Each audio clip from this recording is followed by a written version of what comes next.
কবি প্রণব ঘোষের লেখা কবিতা টুনি। বিজ্ঞানে আমি 10 পেয়েছি, মাত্র 10। আমার কি দোষ বলো? প্রশ্ন যা ছিল খুবই সহজ, উত্তরও ছিল জানা। ভাগ্য আমার সহায় ছিল না, পৌঁছতে হলো দেরি। নইলে আমি কি তেমন ছাত্রে বিজ্ঞানে ফেল করি?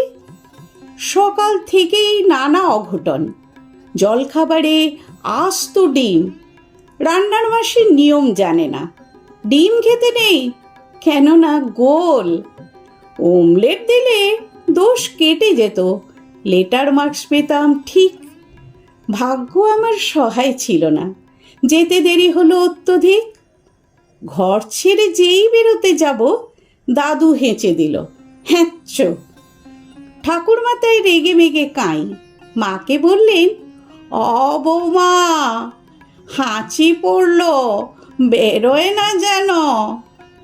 টিক টিক টিক, তক্ষুনি মা বললেন, ঠিক আছে ঠিক আছে, একটু বসে যাবে টুনি। অগত্যা তাই বসতে হলো। হাঁচির বিপদ যেই না কাটল, চৌকাঠে পা। আবার পড়ল বাধা টুনি, ঘরে বসে যা। কপালে দিয়েছি দইয়ের ফোঁটা, হাতে বিপদ তাড়িনি। কোমরে ঝুলছে ঢাউস মাদুলি, বিপদ এড়াতে পারিনি।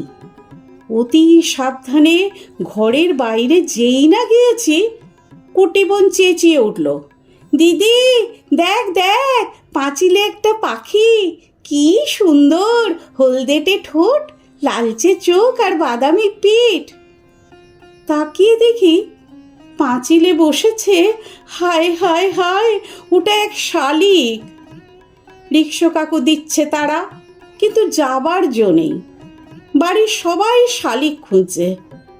আয় রে শালিক আয়। আরেক শালিক না দেখে টুনি কি করে স্কুলে যায়?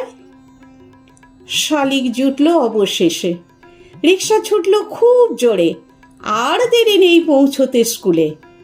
কিন্তু আমার পোড়া কপাল, হঠাৎ ব্রেক, থামতেই হলো।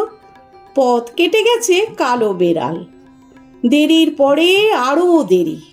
দেরিতে গেলাম স্কুলে।